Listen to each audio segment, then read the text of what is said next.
तेव्हा मी साहेबांना म्हणाले, साहेब मला माझी चूक कळाली आहे, हवं तर तुम्ही सोन्याचे दागिने परत द्या, पण मला माझा कुंकवाचा करंड परत द्या. साहेब अशा एक ना अनेक गोष्टी त्यांच्या कृतीतूनच समजून द्यायचे. माझे साहेब स्पृश्य आणि अस्पृश्य माणसांमधील दरी पुसण्याचे काम करत होते आणि त्यासाठी त्यांच्या ठिकठिकाणी सभा व्हायच्या. कधी कधी तर माझे साहेब मला न सांगताच सभेसाठी घरी बाहेर पडायचे आणि अशा वेळी मला खूप भीती वाटायची. तेव्हा अहो साहेब घरी आल्याशिवाय मी अन्नच काय तर पाण्याचा घोट सुद्धा घेत नव्हते. आणि साहेबांना जेव्हा हे कळाले तेव्हा साहेब मला म्हणाले, रामू असं वेडेपणा करत जाऊ नकोस. पण मला माझी वेडी माया मला तसं करण्यास भाग पडत होती. तेव्हा मी साहेबांना म्हणाले, साहेब तुम्ही जे कार्य करताय त्यात मी माझा काही अडथळा आणते का? नाही ना, मग मला जे वाटतं ते मला करू द्या. अशा वेळेस साहेब मला माझ्याकडे प्रेमाने बघायचे आणि माझ्या डोक्यावरून मायेने हात फिरवायचे.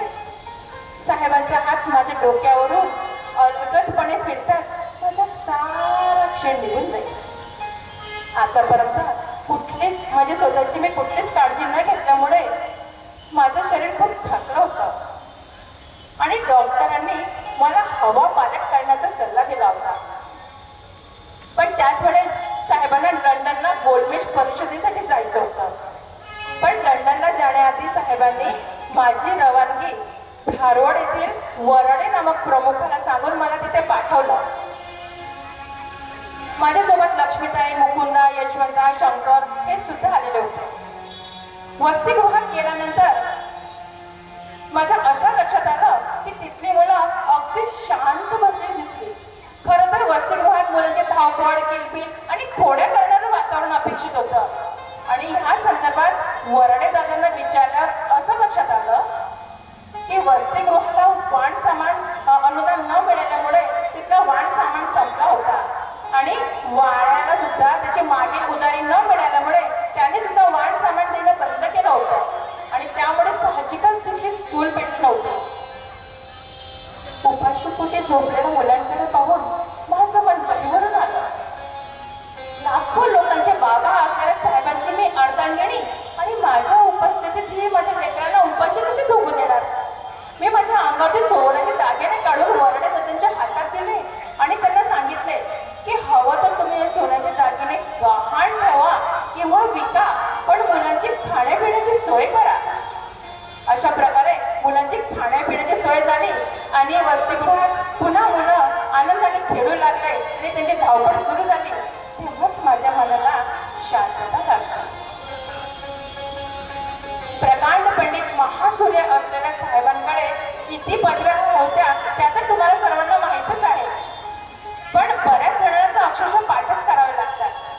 माझ्या साहेबांनी आतापर्यंत MA, PhD, BSc, LLB, delete bar at law यासारख्या प्रमुख आणि यासारख्या अनेक पदव्या प्राप्त केल्या होत्या आणि त्यामुळे सगळे त्यांना शिक्षणाचा महामेरू असं सुद्धा म्हणायचे.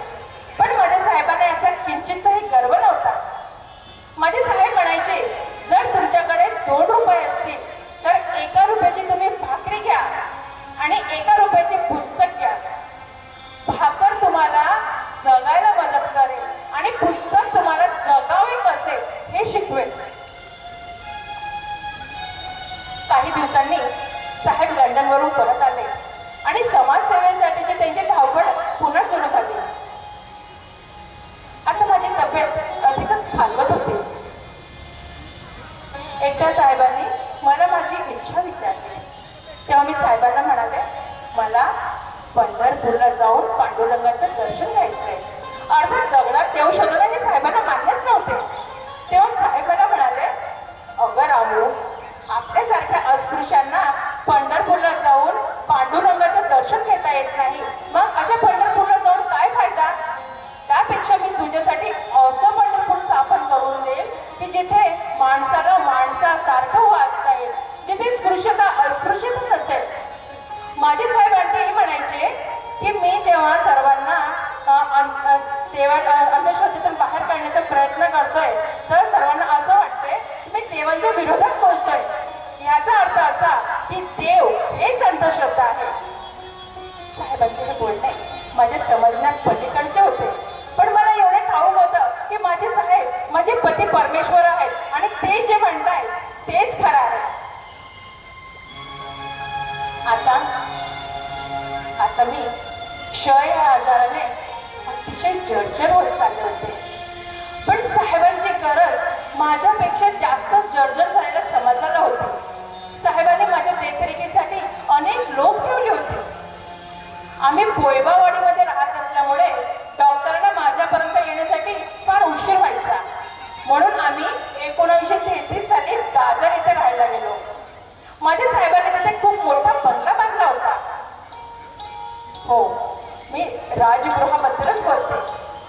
माझे साहेब असे एकमेव व्यक्ती होते की ज्यांनी या बंगल्यामध्ये पुस्तकं ठेवण्यासाठी एक मोठी खोली बांधली होती आणि त्यात साधारण 5,000पेक्षाही जास्त पुस्तकं होती.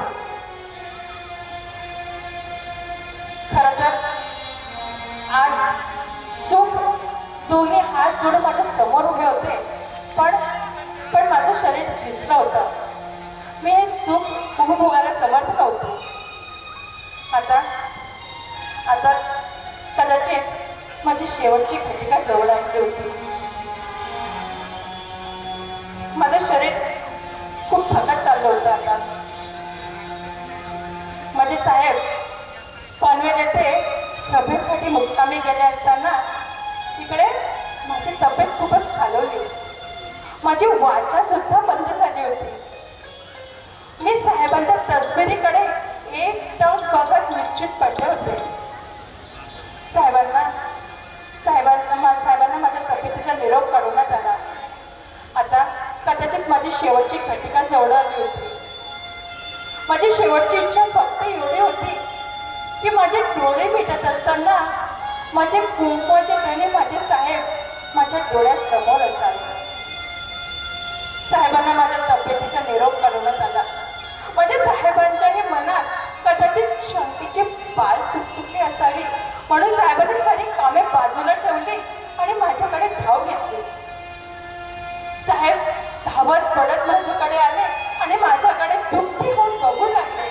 माझ्या धन्याच्या अंगामध्ये धैर्य अगदी कुटून भरलेलं असताना सुद्धा मला मोसंबीचा रस पाजत असताना त्यांचा हात थरथर करत असल्याचे मला जाणवत होते. माझ्या साहेबांनी डॉक्टरांना माझ्या जगण्याविषयी काही वाटेल ते करा म्हणून सांगितलं, पण सारं व्यर्थ होते. माझ्या साहेबांच्या डोळ्यात अश्रू मावत नव्हते. साहेब मला म्हणाले, रामू तुझी अशी अवस्था बघून मला खूप भीती वाटते. माझ्या साहेबांना माझ्या मरणाची भीती वाटत होती, पण मला मात्र मरणाची भीती नव्हती. कारण मरण हे माझ्या लहानपणापासून मी अगदी जवळून पाहत आले. मी लहान असतानाच माझे आई वडील लग्नानंतर वडीलधाऱ्या मंडळीने सुद्धा माझ्या डोळ्यासमोरच प्राण सोडले. अहो एवढंच काय, माझ्या पोटच्या 4 लेकरांनी सुद्धा माझ्या मांडीवरच जीव सोडला. तेव्हाच मी मरणाला भोगला होता. म्हणून मला आता मरणाची भीती नव्हती. पण आज मला समाधान एवढं होतं की माझे डोळे मिटत असताना माझे कुंकवाचे धने माझे साहेब माझ्या डोळ्यासमोर असल्याची माझी इच्छा पूर्ण होत आहे. लक्ष्मीताई, मुकुंदा, यशवंता, शंकर हे सगळे रात्रभर माझ्या अवतीभोवती दुःखी होऊन बसले होते. 27 मे 1935 हा माझा शेवटचा दिवस होता. सूर्य हा नित्य नियमाने उगवलेला होता. सकाळचे साधारण 9 वाजले असावे.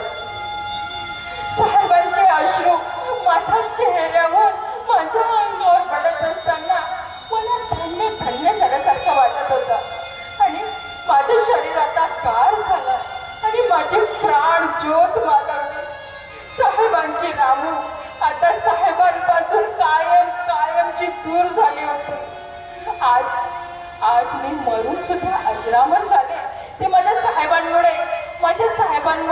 हो, माझ्या साहेबांमुळेच. धन्यवाद.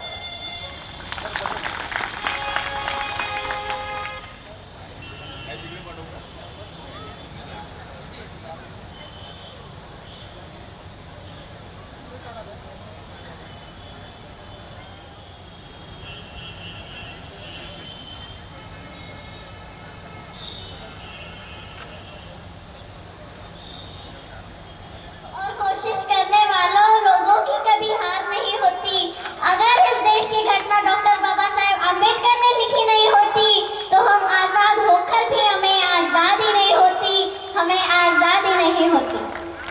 भीम की तारीफ करूं कैसे, मेरे शब्दों में इतना जोर नहीं। सारी दुनिया में जगह ढूंढ लेना, मेरे बाबा साहब जैसा कोई और नहीं। संपूर्ण विश्वाला शांतीचा मार्ग दाखवणारे महाकारुणिक तथागत गौतम बुद्ध, स्त्री शिक्षणांचे जनक महात्मा क्रांतिबा ज्योतिबा फुले आणि बहुजनांचे उद्धारक स्वतंत्र राज्य घटनेचे शिल्पकार भारतरत्न डॉक्टर भीमराव आंबेडकर यांना मी कोटी कोटी वंदन करते। तसेच इथे उपस्थित असलेल्या सर्व बंधू भगिनींना मी एंजल ईशान पुनवटकर 14 एप्रिलच्या शुभेच्छा देऊन आपले मनोगत व्यक्त करते। बंधूंनो, बाबासाहेबांचे विचार हे सर्वच कार्यक्षेत्रात व्यापलेले आहे। त्यांचे कार्य सूर्यप्रकाशासारखे उजेड, ऊर्जा, बळ आणि प्रेरणा देणारे आहे। सूर्य कधीच भेदभाव करत नाही, तो नदी नाले डोंगर दरी जाऊन पोहोचतो। तसेच बाबासाहेबांचे कार्य अखंड मानवासाठी, ते एका जाती धर्मासाठी किंवा खेड्या शहरातल्या लोकांसाठी नसून तर बाबासाहेबांचे विचार हे सर्वच कार्यक्षेत्रात व्यापलेले आहे। बाबासाहेबांनी या देशाचं संविधान लिहिलं। अहो, उजवा हात थकला की डाव्या हाताने लिहायचे, डाव्या हात थकला की उजव्या हाताने लिहायचे। अशा प्रकारे 2 वर्ष 11 महिने 17 दिवस या देशाचं संविधान लिहिलं। ज्या बाबासाहेबांना या देशात वाचण्यासाठी पुस्तक दिले जात नव्हते, त्याच बाबासाहेबांनी असे एक पुस्तक लिहिले ज्या पुस्तकावर या भारत देशाचा कारभार चालतो। म्हणून तर मला या ठिकाणी म्हणावे असे वाटते, असे होते माझे भीमजी तसे पुन्हा कोणी होणार नाही। स्वतःचा सुख संसार सोडून या समाजाला कोणी पाहणार नाही। अहो, समाज सुधारण्यासाठी पावाचे तुकडे खाऊन कोणी जीवन काढणार नाही। बाबासाहेबांची तर सोडाच, पण त्यांच्या अष्टीच्या काळाची सर सुद्धा कुणाच्या बापाच्या बापाला येणार नाही, कुणाच्या बापाच्या बापाला येणार नाही। जय भीम, जय संविधान।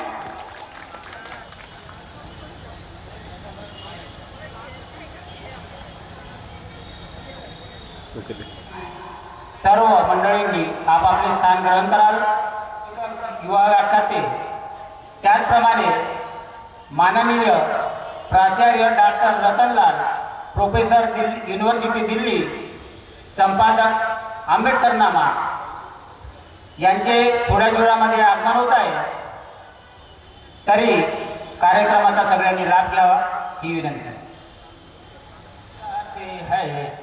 ओ चाहे हो तेरा ओ बाप, ओ चाहे ओ मेरा ओ बाप, ओ भारत देश छोड़ दे, ओ भारत देश छोड़ दे। या हर बेटी सावित्री है, या हर बेटी जिजाई है, या हर बेटी सलमा है, या हर बेटी मरियम है। यहाँ जो लूटे इनकी लाज, यहाँ जो लूटे इनकी लाज, ओ चाहे मौला हो मारा, ओ भारत देश छोड़ दे, ओ चाहे भारत देश छोड़ दे। जो मेरे देश के है गद्दार, जो मेरे देश के है गद्दार, नहीं है जिनको इससे प्यार, वो भारत देश छोड़ दे, वो भारत देश छोड़ दे। या बंधु भाव का नारा है, या बंधु भाव का नारा है, या बहती बुद्ध की धारा है, या बहती बुद्ध की धारा है। ये भारत देश हमारा है, ये भारत देश हमारा है, ये हमको जान से प्यारा है। यहाँ जो हमको जान से प्यारा है, या खोले नफरत का बाजार, या खोले नफरत का बाजार, जो या खोले नफरत का बाजार, ओ भारत देश छोड़ दे, ओ भारत देश छोड़ दे। धन्यवाद। प्रमुख वक्ते माननीय professor doctor Ratanlal, Delhi university, त्याचप्रमाणे संपादक आंबेडकरनामा सरांचे आगमन झालेले आहे।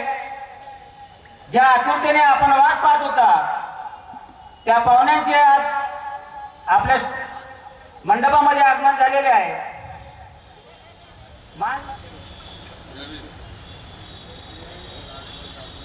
अगदी थोड्याच वेळामध्ये कार्यक्रमाला सुरुवात होत आहे.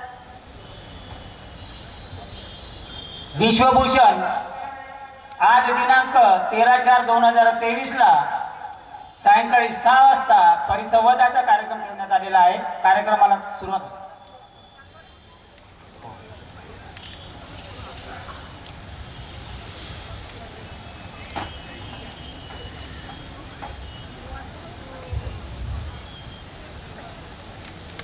पाहुण्यांचं आगमन झालेलं आहे.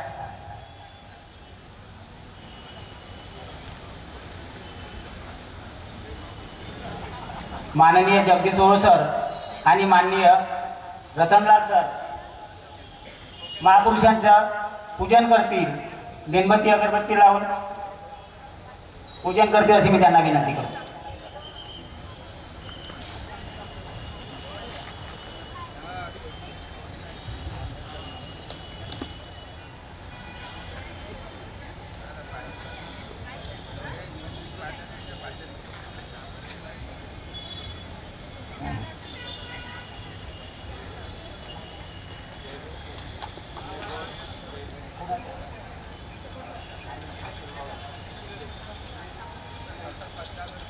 डॉक्टर बाबासाहेब आंबेडकरांचा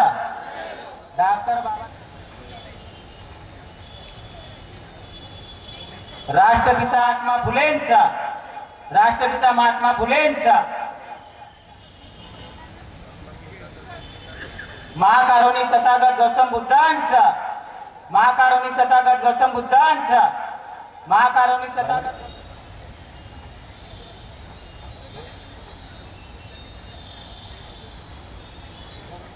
माननीय जगदीश ओळ सर यांचे स्वागत सुनील भाऊ दिवे करतील अशी मी त्यांना विनंती करतो.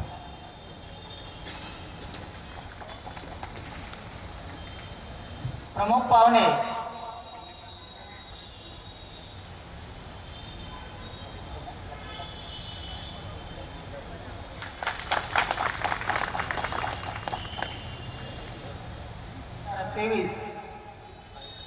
या समितीचे अध्यक्ष आमचे मोठे बंधू विजयभाऊ तामगाडगे यांचे स्वागत संध्याताई जगताप करतील अशी मी त्यांना विनंती करतो. सरांचा स्वागत करतील अशी मी त्यांना विनंती करतो.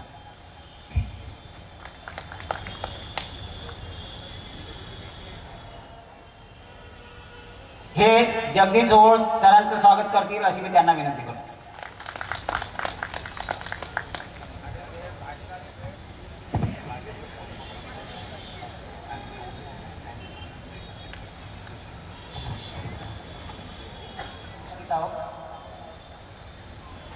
आजच्या कार्यक्रमाला शंभरकर संविधान सरांना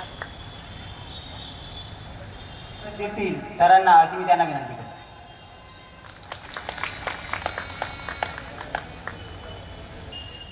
सुरुवातीला आपले प्रमुख पाहुणे doctor professor Ratanlal sir Delhi Ambedkar नामा हे आजच्या कार्यक्रमाला सुरुवात करतील अशी मी त्यांना विनंती करतो.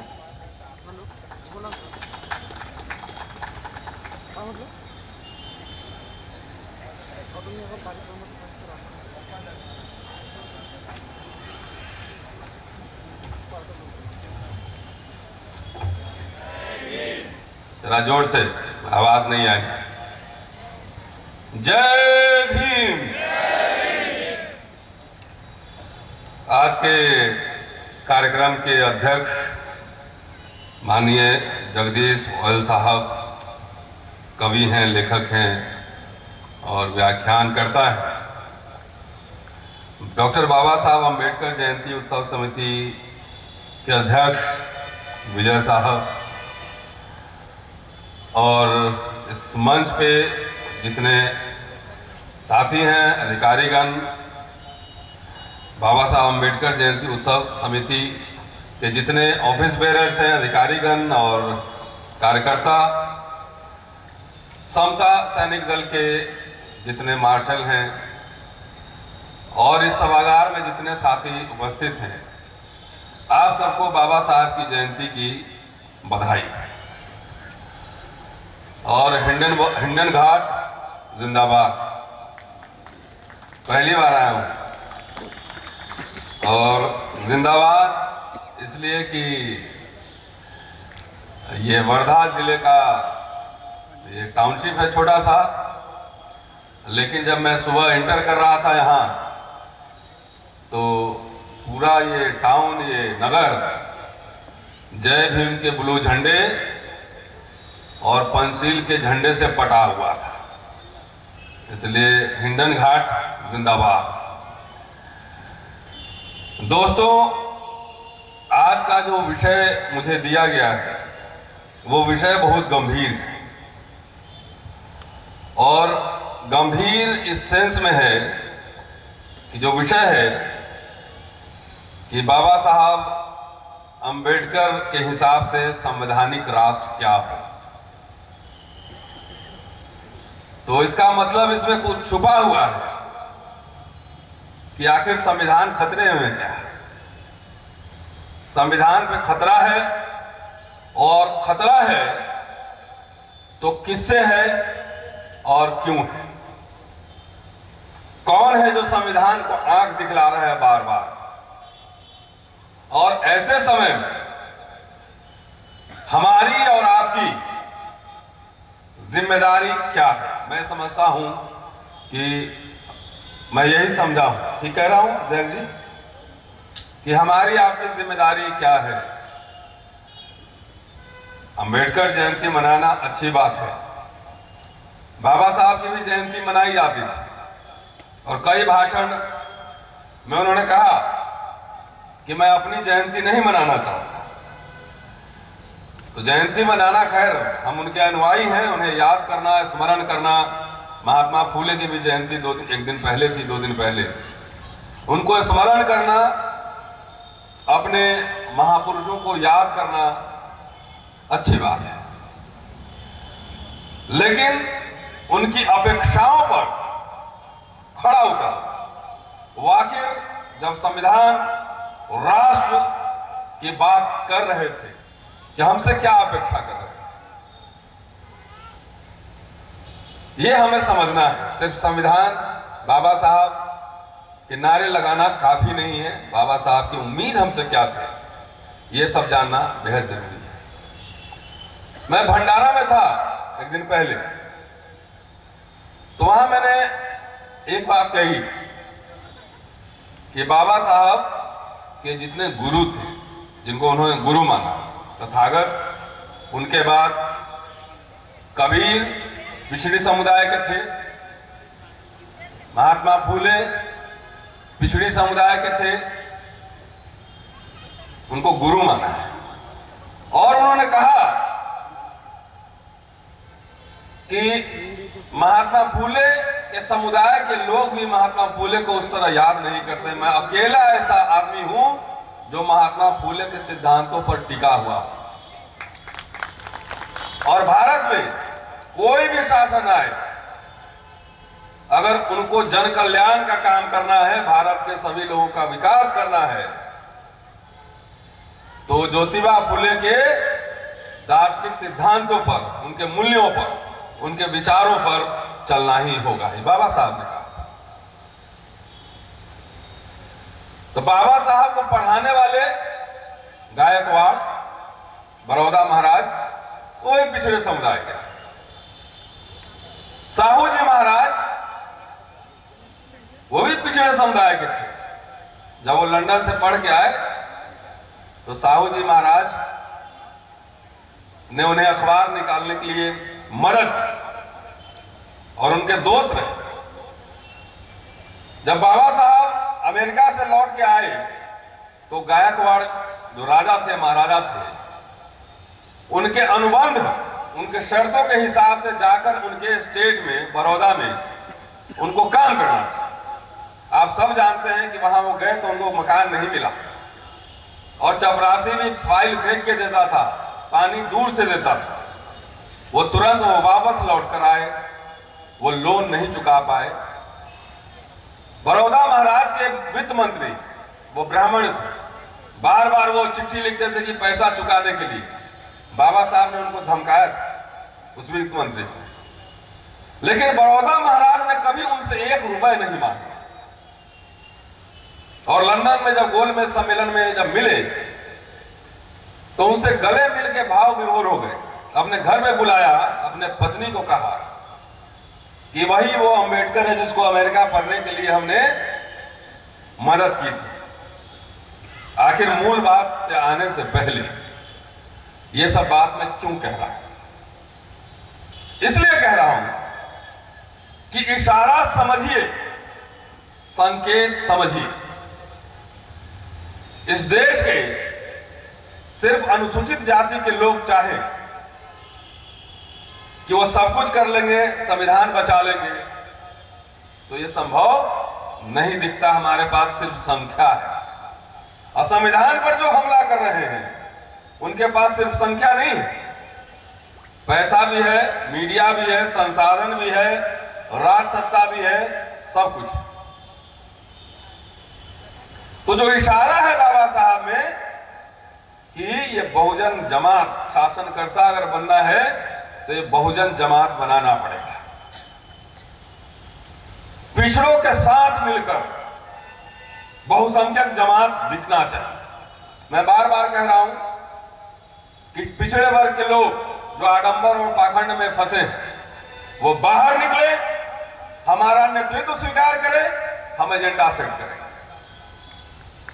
सबको चुनाव लड़ना जरूरी नहीं है, सबको राजनीति करना जरूरी नहीं है।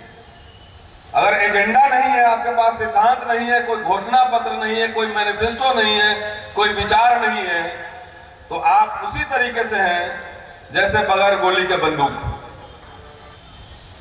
आप उसी तरीके से हैं जैसे बगैर कागज के किताब, उसी तरीके से। अगर आपके पीछे दर्शन नहीं है, फिलॉसफी नहीं है, सोच नहीं है, विचारधारा नहीं।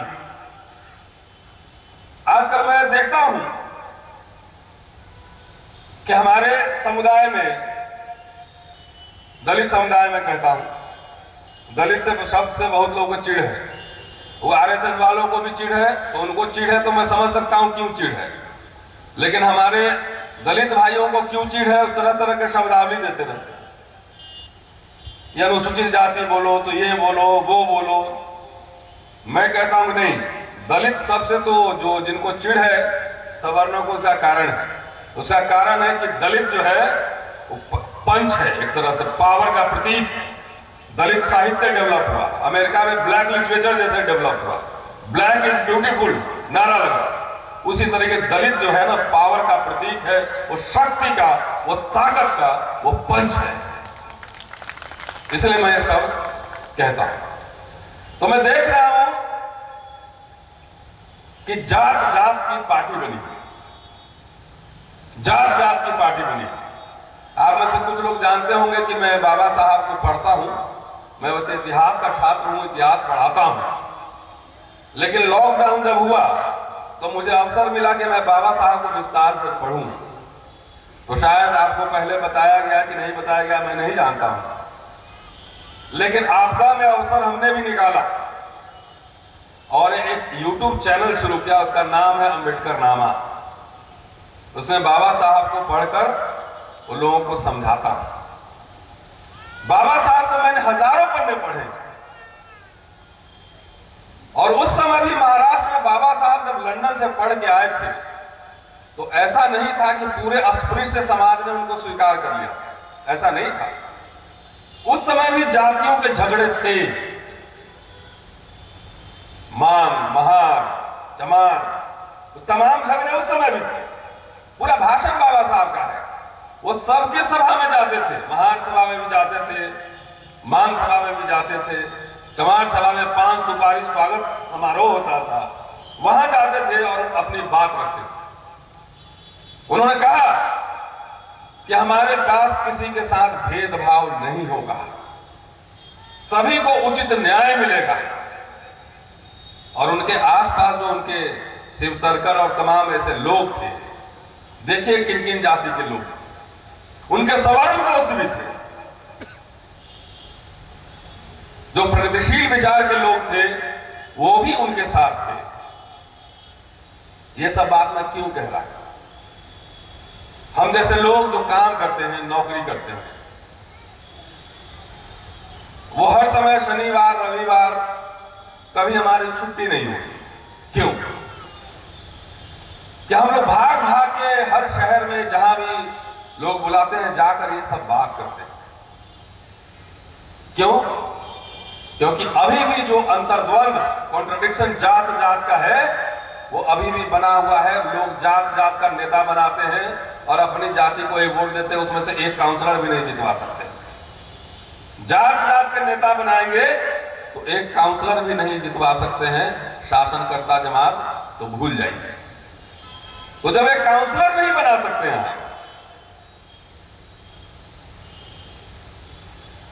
तो संविधान पे हमला होगा, आपके अधिकारों पर हमला होगा, तो उसकी रक्षा एक जाति कर सकती है क्या? अब आ रहा हूं पॉइंट पर। एक जाति कर सकती है क्या? नहीं कर सकती। इसका मतलब क्या है?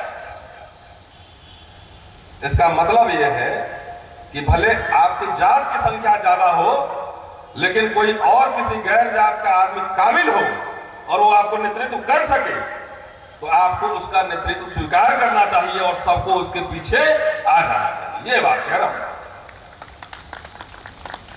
जात जात के नेता बनाओगे तो उसमें से बहुत सारे लोग दलाल टाइप के भी होते हैं, चवन्नी अठन्नी पर बिक जाते हैं, 4 आने 8 आने पे 1 रुपए में बिक जाते हैं। आपको लीडर चाहिए कि डीलर चाहिए, पहले तय करो। लीडर चाहिए कि डीलर? बताइए। लीडर चाहिए तो लीडर तो फिर जात के भेद को मिटाओ। बाबा साहब के जमाने में जितने अंतर विरोध रहे हो, लेकिन बाबा साहब को पूरे दुनिया के लोगों ने अपना नेता माना। माना कि नहीं माना? माना। तो उसी तरीके से अगर संविधान संकट में है, मुल्क संकट में है, तो आपको जाति के दीवारों को तोड़कर जमात बनाना पड़ेगा। जब तक जमात नहीं बनेगा तब तक ये सभा समिति सब चलता रहेगा। किताब आपके हाथ में पकड़ा दिए जाएंगे, लो पकड़िए संविधान, और संविधान जय जय करते रहो, जयकारा लगाते रहो। अंदर से एक एक पन्ने फाड़ दिए जाएंगे, आपको पता भी नहीं लगेगा। उसकी घोषणा नहीं होगी संविधान खत्म करने, लेकिन ऐसे ऐसे प्रावधान कर दिए जाएंगे कि उसके होने का कोई मतलब ही नहीं होगा। ठीक कह रहा हूं नहीं? किताब तुम्हारा, पन्ना हमारा। किताब आप पकड़े रहो हाथ में, अब पन्ना मेरा है, किताब नहीं खोल सकते।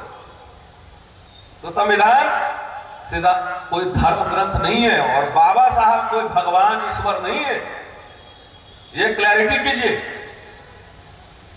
तो बाबा साहब के विचार को पढ़ना, उसको समझना और अपने समय पर लागू करना, और उसमें कमी हो तो उसको आगे बढ़ाना, ये जिम्मेदारी है। और बाबा साहब अपने अनुयायियों से, फॉलोअर मैं कह रहा हूं, भक्त नहीं कह रहा हूं, बाबा साहब अपने अनुयायियों से यही अपेक्षा रखते थे कि वो मेरे कारवा को आगे बढ़ाएगा।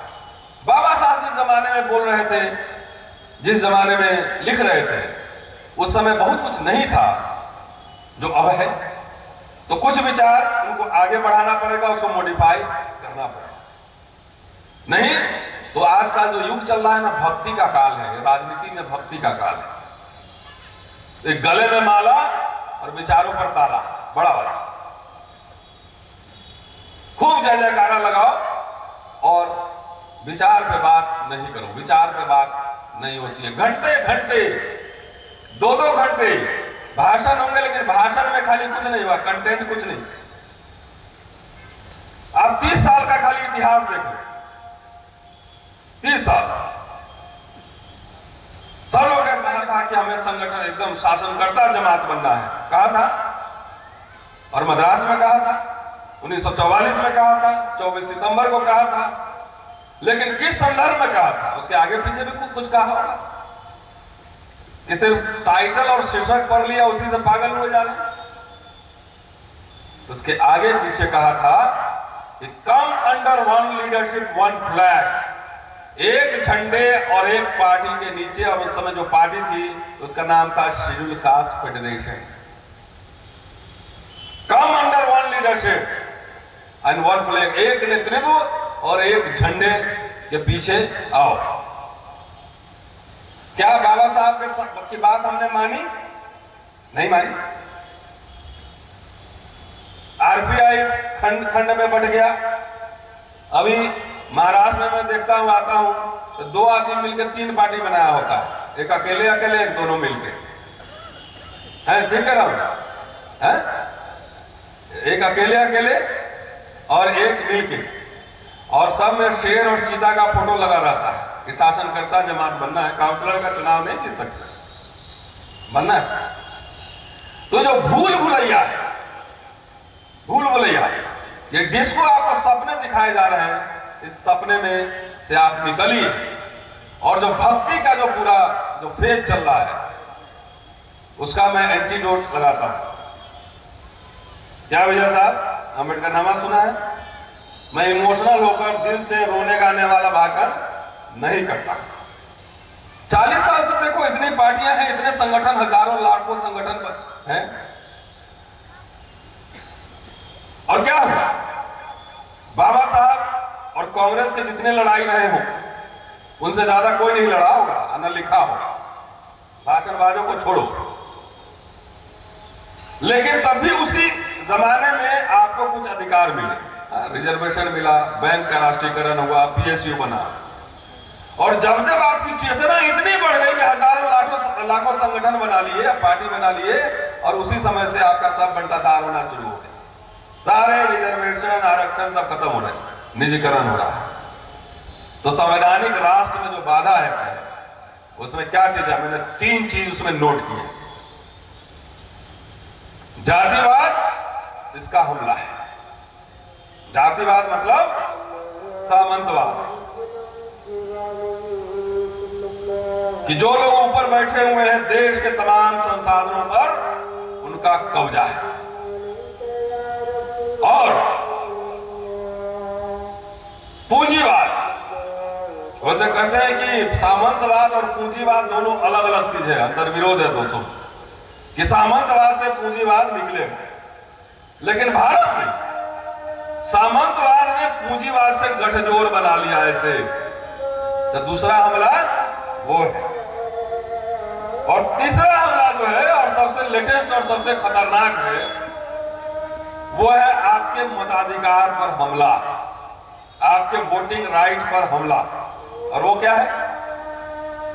वो है ईवीएम की लीला। बैंक से, एटीएम से पैसा निकालते हैं, 2000 निकाले तो कितना बाकी है बता देता है मशीन पर, 3000 और आपके अकाउंट में है। ईवीएम से वोट देते हैं, पता नहीं कहां जाता है, कौन वहां हैक कर लेता है, कई बार ईवीएम मशीन ही गायब हो जाता है। तो जो लोग पहले बूथ लूटते थे, जो लोग आपको वोट देने से रोकते थे, आजकल वही लोग ईवीएम के समर्थन में खड़े। क्यों? ये सवाल उठाता हूं कि जिस देश में, जिस मुल्क में मशीन का निर्माण हुआ, इंडस्ट्रियल रेवोल्यूशन हुआ, साइंटिफिक रेवोल्यूशन हुआ, उस देश में, उस मुल्क में ईवीएम से चुनाव नहीं होता। अमेरिका में होता है? नहीं होता। तो जहां इतना सारा डेवलपमेंट हो रहा है वहां पे चुनाव नहीं हो रहा। लेकिन आपके यहां, जहां पे जिन लोग अभी दावा कर रहे हैं कि ईवीएम मशीन से सही है, वो जो एक सुई तक नहीं बनाए अपने से। इस देश में जितना कुछ बना है वो सब के यहाँ दलित बहुजनों ने बनाया है। शिल्पकार, कलाकार, उत्पादक, ये सब हम ही लोग रहे हैं। वो ईवीएम का दावा कर रहे हैं।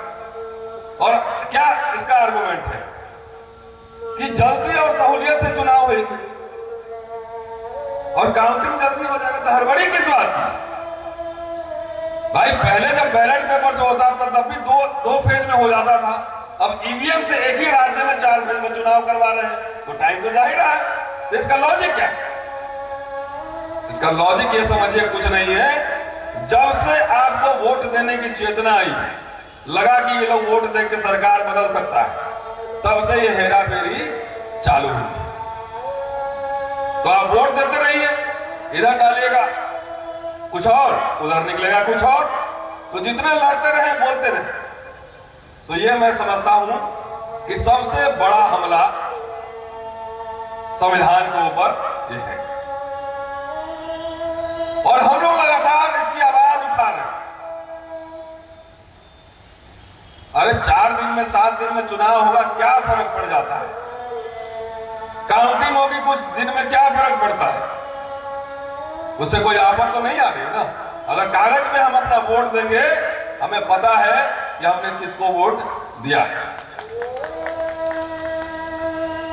इसलिए आप इसके खिलाफ आवाज बुलंद करते रहिए। और मैं ये समझता हूं कि जब तक राजनीतिक दल, पॉलिटिकल पार्टी, चाहे कांग्रेस, एनसीपी, आरजेडी, सपा, बसपा, ये सब मिलकर इसके खिलाफ अगर आंदोलन जब तक नहीं करेगा, चक्का जाम नहीं करेगा, आंदोलन नहीं करेगा, तब तक हम लोग आवाज उठाते रहेंगे।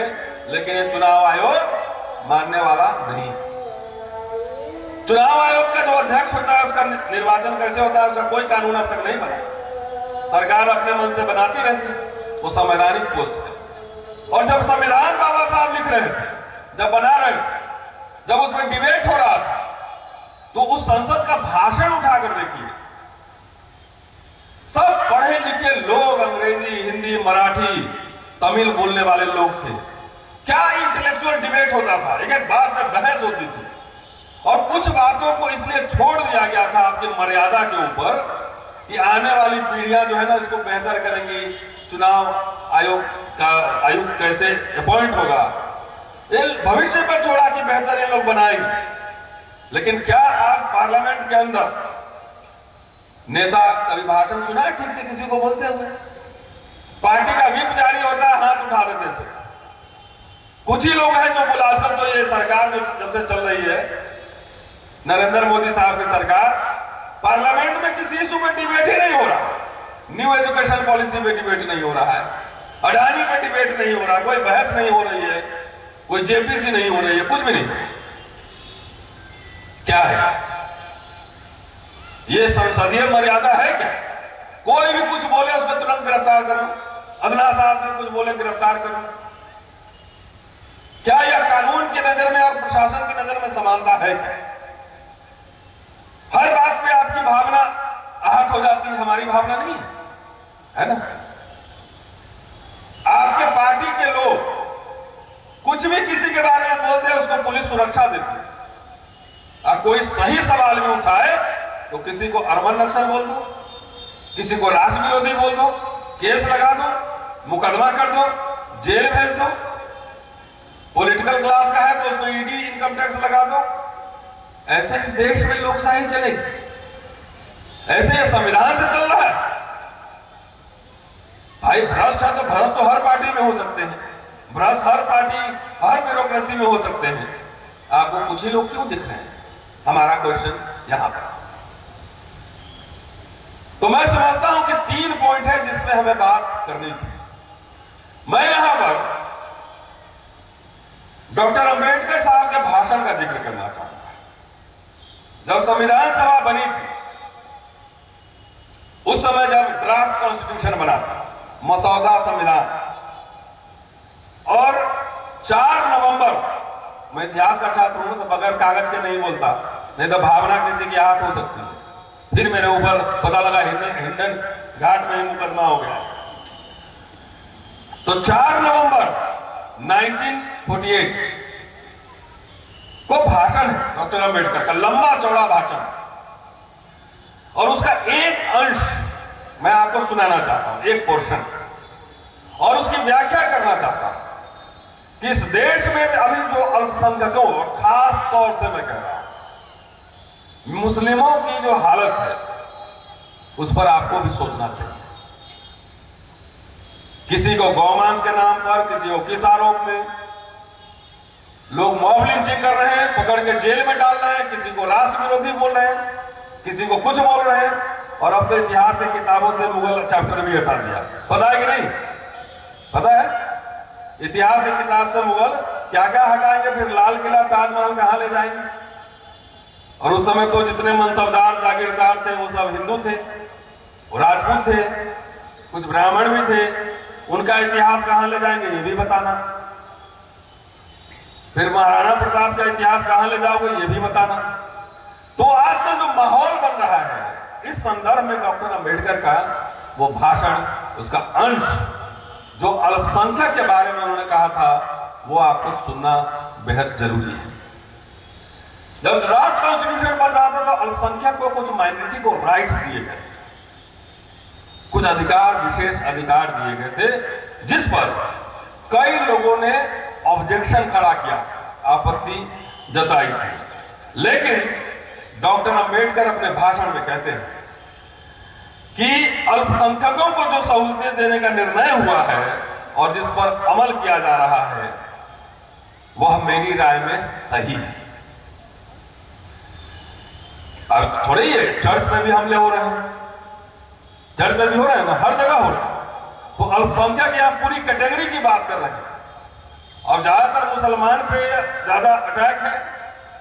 तो इसलिए मैंने रेफरेंस के साथ आपको कहा, कह रहे हैं कि इस बारे में मेरे मन में बिल्कुल संदेह नहीं। इस देश में अल्पसंख्यक और बहुसंख्यक दोनों है। अल्पसंख्यकों के अस्तित्व को नकारना बहुसंख्यकों की गलती, और अल्पसंख्यकों द्वारा अपने अल्पसंख्यकवाद को गले से चिपकाए रहना कि मैं माइनॉरिटी हूं, बार बार ये कहना, उसको परमानेंट बनाना, यह कोशिश भी गलत है। दोनों उद्देश्य साध्य हो सके ऐसे उपाय ढूंढना जरूरी है, कि जो अंतर है वो कैसे मिटे, ये उपाय ढूंढना जरूरी है। इस दिशा में आगे बढ़ने की शुरुआत के तौर पर अल्पसंख्यकों का अस्तित्व मानना ही होगा कि ये माइनॉरिटी है, इनको प्रोटेक्शन की जरूरत है, ये आपको मानना ही है। कोशिश यह भी की जानी चाहिए कि एक समय ऐसा आए कि जहां पे माइनॉरिटी और जो मेजॉरिटी, अल्पसंख्यक और बहुसंख्यक का जो भेद है, वो भेद मिट जाए। संविधान द्वारा सुझाए गए उपायों का स्वागत होना चाहिए, क्योंकि उनके द्वारा बताए गए उपायों से ही यह उद्देश्य प्राप्त किया जा सकता है। धर्मांधता की भावना को आजकल साधु बाबा लोग भी बहुत भाषण दे रहे हैं ना, मुसलमानों के खिलाफ और ईसाइयों के खिलाफ। धर्मांधता की भावना को बल देकर और अल्पसंख्यकों को दी जा रही सहूलियतों का विरोध करने वालों को मैं दो बात बताना चाहता हूं। पहली बात यह है कि अल्पसंख्यक एक विस्फोटक शक्ति, कभी विस्फोटक शक्ति, उसका विस्फोट होने से पूरे राज्य के बिखर जाने का खतरा होता है। यूरोप का इतिहास इस तरह के इतिहास का गवाह है। फिर कह रहे हैं कि यहां के जो माइनॉरिटी के लोग, उन्होंने स्वेच्छा से इस भारत मुल्क को चुना है, उन्होंने बहुसंख्यकों का स्वीकार किया है, नेतृत्व स्वीकार किया है, इच्छा से चुना है। इसलिए अल्पसंख्यकों के प्रति भेदभाव न करना आपका कर्तव्य है। इसका एहसास बहुसंख्यक, हिंदू जनता के बारे में कह रहे हैं, बहुसंख्यक माने हिंदू, इसका एहसास बहुसंख्यकों को रखना होगा। अल्पसंख्यकवाद रहे या खत्म हो, इसका निर्णय बहुसंख्यक किस तरह व्यवहार करेंगे इस पर निर्भर करेगा। जिस क्षण वो भेदभाव छोड़ेंगे, उस समय अल्पसंख्यक और बहुसंख्यक एक हो जाएंगे। ये मेरे बाबा साहब है। आज सोचिए, आप लोग को यह बात क्यों कह रहा हूं कि बाबा साहब माइनॉरिटी के प्रोटेक्शन की बात कर रहे थे, और आज चुनाव आता है तो हमारे कई दलित भाई भी जो है, उनको कह दिया जाता है कि आप हिंदू और मुसलमान इस देश से बाहर जाएंगे तो मौलवी साहब का बंगला भी आपका होगा और जमीन भी आपका होगा। नींद में सपना देखकर रात में सो जाते हैं कि मैं बंगला में रहूंगा, ठीक है, सपना देखते रहते हैं। मिलने वाला कुछ नहीं, जो मिला था बाबा साहब ने दिया था वो भी खत्म होने वाला है। इसलिए जहां जहां माइनॉरिटी पर हमले हों, उनके खिलाफ अत्याचार हो, तो बाबा साहब का संदेश है कि अगर आप न्याय पसंद हैं, अपने लिए न्याय चाहते हैं, तो उनके लिए भी न्याय के साथ अन्याय के खिलाफ खड़े होइए और उनके खिलाफ जो हिंसा होती है उसमें शामिल न हो। यह संदेश है बाबा साहब, ठीक है ना? सही, क्लियर? कभी भी मुसलमानों ईसाइयों के खिलाफ अन्याय हो, हमले हो, उसमें शामिल नहीं होना है। यह आपकी जिम्मेदारी है कि आपको उनका प्रोटेक्शन करना है, राइट? यह पहला संदेश बाबा साहब का है। अब मैं आता हूं जरा दूसरे इसमें कि संविधान के बारे में और राष्ट्र के बारे में बाबा साहब क्या कह रहे थे। 25 नवंबर 1949 वो संविधान सौंप रहे थे, ड्राफ्टिंग कमेटी जो राष्ट्र को सौंप रहे थे। उस दिन भी उनका तकरीबन 55 मिनट का संसद में भाषण, और भाषण लंबा चौड़ा है, सब बातें बताऊंगा तो 1.5 घंटा लगेगा मुझे। लेकिन मैं उससे मेन जो बात है, जो आपको समझना चाहिए और दिमाग की घंटी खुल जानी चाहिए, वो बात मैं जरूर बताऊंगा। और बैठे बैठे मोबाइल जितने लोग चला रहे हैं जानते हैं, खोल लीजिए, सारी बात मैंने कहा हुआ अम्बेडकर नामा में, वहां जाके सुन सकते हैं। गाना और म्यूजिक सुनने से बेहतर है, उसका नाम है काम की बात, वहां पे मन की बात नहीं होती। ये सारी बातें मैंने वहां कहा हुआ है। अगर आप सुनते होते तो विजय हमको यहाँ नहीं बुलाते, कोई जरूरत ही नहीं थी, इतना खर्चा करने की कोई जरूरत नहीं। तो बहरहाल बाबा साहब एक बात जो बोलते हैं बहुत महत्वपूर्ण है। कहते हैं कि मैं सुधारक नहीं हूं, मैं समाज सुधारक नहीं हूं, मैं विद्रोही हूं। और मैं बाबा साहब का चेला समझता हूं, मैं भी सुधारक नहीं हूं, विद्रोही हूं। और इसकी कीमत जो भी चुकानी पड़ रही है वो चुकाई जाएगी, चुका रहा हूं और आगे भी चुकाई जाएगी। और सुधार नहीं, सीधा अगर अन्याय है, दमन है, उत्पीड़न है, हकमारी है, तो उसके खिलाफ आपको विद्रोही बनना पड़ेगा। उसका पूरा मेथड इस भाषण में डॉक्टर अंबेडकर ने दिया। बाबा साहब अंबेडकर के ऊपर कई आरोप लगाए गए। हिंदू कोड बिल के बारे में आपको पता ही है, जो हिंदू कोड बिल तैयार कर रहे थे, और जो लोग अंबेडकर साहब के पुतले फूंक रहे थे, बाबा साहब का विरोध कर रहे थे और मनुस्मृति को संविधान के रूप में लागू करवाना चाह रहे थे, अच्छी बात यह है कि बाबा साहब की ताकत है कि वो लोग भी पोस्टर बैनर लगाए हुए हैं। ठीक है नहीं है? अरे ताली तो बजा दो, लगे तो सुन रहे हो कि जो लोग बाबा साहब के विचारों का, बाबा साहब का, संविधान का विरोध कर रहे थे, मैंने देखा सारे पोस्टर उन्होंने लगाए, जयंती की बधाई दी। तो खाली गले में माला, विचारों पर ताला वाला है। ओरिजिनल बात उससे पूछना है, ओरिजिनल क्या है ये बता दो। ओरिजिनल ये है कि मनुस्मृति लागू करने की घोषणा नहीं होगी, मनुस्मृति लागू करने की घोषणा नहीं होगी, मनुस्मृति लागू कर दी जाए। इसी को बोलते हैं दिमाग का खेल। आप हल्ला करते रहो, मेरे ऊपर चाहे जितना जुल्म अत्याचार हो, कुछ भी हो।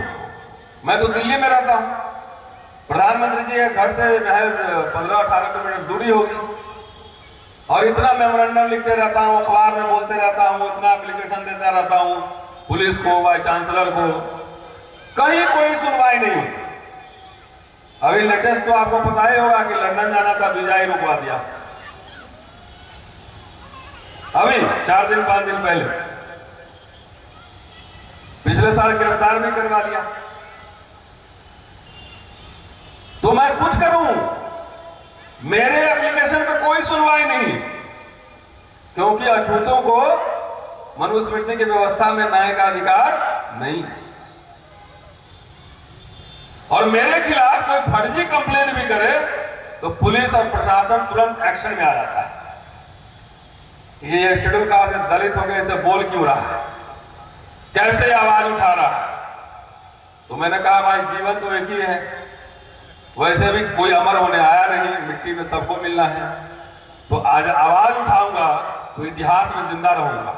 कम से कम बाबा साहब के बिगड़े चेले के रूप में ही तो याद किया जाऊंगा क्या?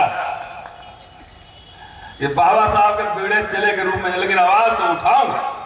और जो लोग आवाज नहीं उठाते हैं, एक चे गुवेरा का एक लाइन है कि मैंने कब्रिस्तान में उन लोगों की लाशें भी देखी हैं, मैंने कब्रिस्तान में उन लोगों की लाशें भी देखी हैं कि कहीं वो ये सोचते रहे कि अत्याचार के खिलाफ आवाज उठाएंगे तो कहीं मारे न जाएं, वैसे लोगों की लाशें भी देखी। तो जो लोग समझते हैं कि आवाज नहीं उठाएंगे और अजर अमर रहेंगे, कब्रिस्तान में उनके लिए भी जगह है। और हम समझते हैं कि जब हम लोग मरेंगे 10-20 हजार लोग गमगीन तो होंगे क्या? तो इसलिए कुछ काम करते रहना चाहिए। अगर बाबा साहब को मानते हो तो बाबा साहब की भी मानो, और जितना मानो उतना एकदम पक्का ओरिजिनल वाला। बाबा साहब के बहुत सारे विचार, सामाजिक, धार्मिक, राजनीतिक, आर्थिक, समाजशास्त्रीय, बहुत सारे उनके कैरेक्टर हैं। एक तरह से 100 तरह का उनके अंदर देखो, पत्रकार भी हैं, प्रोफेसर भी हैं, लीडर भी हैं, सब कुछ है। अब इसमें सब तो मैं बन नहीं सकता, उतना मेरी काबिलियत नहीं है, मैं समझता हूं। उसमें से एक पहलू उठाकर और वही मैं बन जाऊं तो मैं समझूंगा कि बाबा साहब के प्रति मेरा यही ट्रिब्यूट है।